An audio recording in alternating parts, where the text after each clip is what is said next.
Inga. Esmu no Cēsīm un katru rītu, ne katru rītu, bet katru sestdienu ceļos 6 no rīta un braucu ar vilcienu 6:40. Un esmu jau laicīgi Rīgā, tā kā tas man jau šī diena sākās ļoti agri. Es esmu Lijāna, es esmu no Raganas. Katru rītu ceļos ap 7. Un, jā, kamēr es atteisos, kamēr atbraucu, tā es arī tieku līdz šeit.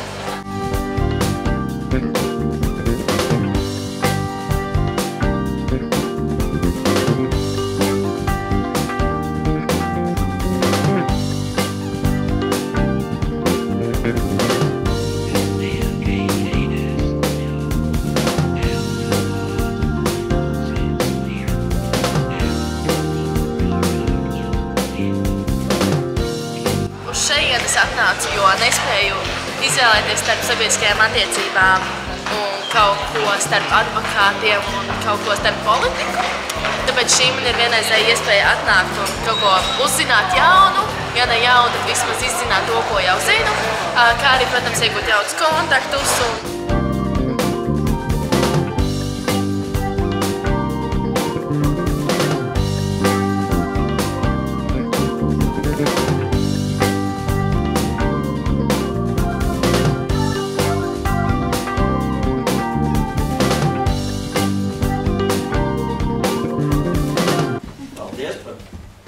Jūsu darbu.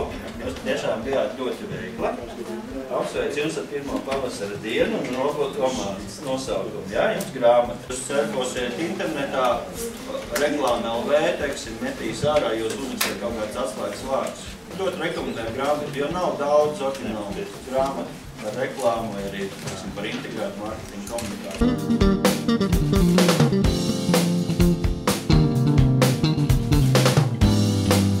Nav iespējams uztaisīt darbu vai produktu, respektīvi dziesmu, pasākumu, koncertu ar domu, ka man viņš līdz galam nepatīk, bet tai publikai tur kaut kur ārā viņš patiks.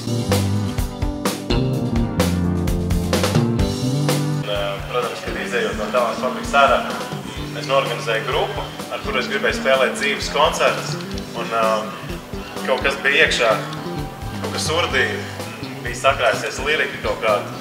Nesaukšu to par dzeju, bet kaut kādi vārdi, ko gribēju nodot cilvēkiem.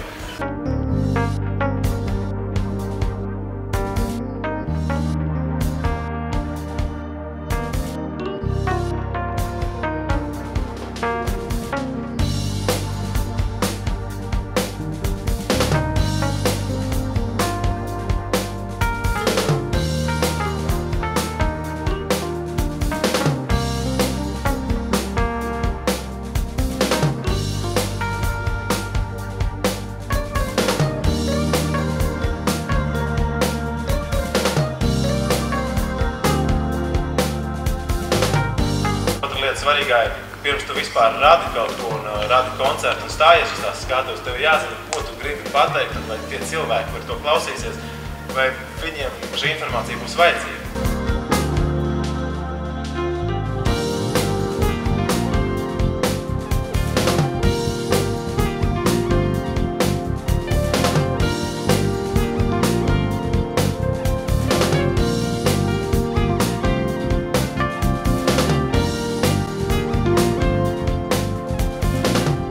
Manuprāt, vērtīgāk ir atnākt uz jaunā profesionāla skolu un uzzināt par tādām sfērām kā sabiedriskās attiecības vai kā uzsākt jaunu biznesu, kad ideja vien nepietiek, kad ir vajadzīgs arī zināšanas. Man visvairāk uzrunāja pirmās nodarbības teiktais, kad grāmatas var rakt vienmēr, bet es tā padomāju, ka es tos grāmatas nevēlos rakt, kad vajadzētu kaut kur augstāk tikt, un lai, piemēram, nākotnē man bērni vai radnieki vai tuvinieki zinātu, ka es esmu mācījies kaut kur augstāk, kaut ko sasniedzis. Es, piemēram, varētu braukāt ar labu mašīnu un, jā, kaut sākt ar to pašu mazumīgu, kaut apmeklēt jaunā profesionāla skolu.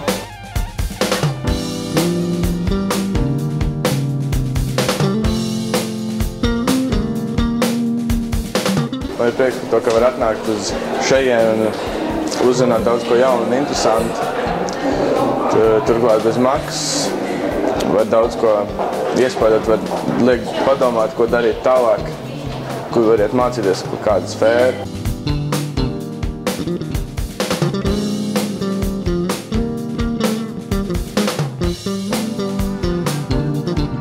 Un to, kas ir tās vērtības, to, kas arī to arī uzsveram, akcentējam, reklamējam un piedāvājam.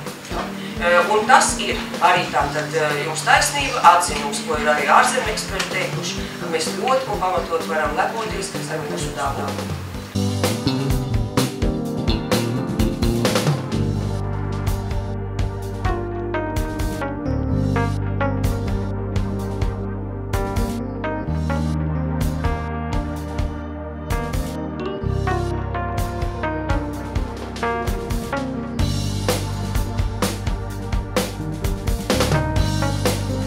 Man ir idejas, par ko es vēlos kļūt.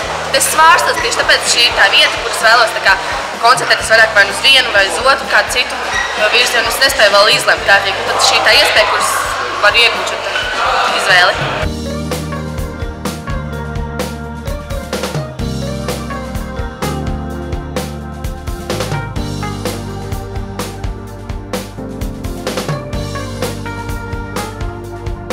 Šādā veidā ir kabies ceļā, šādā veidā veidojas glāze.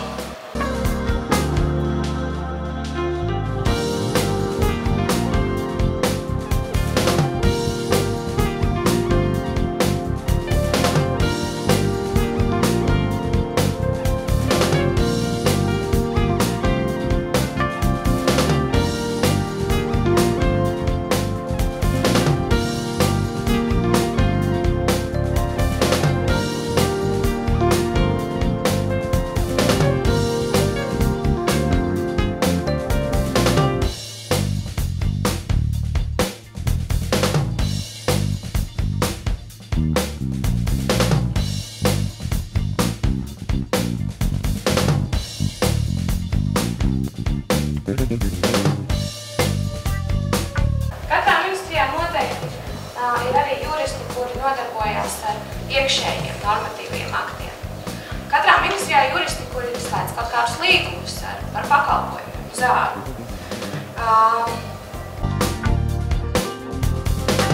Once in a lifetime experience, tāpēc, ka tās prezidentūras cikls ar 27 valstīm ir pietiekami garš.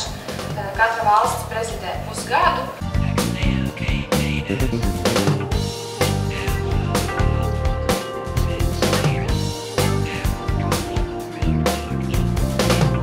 Lielākā daļa likuma projektu tiek sagatavoti ministrijās.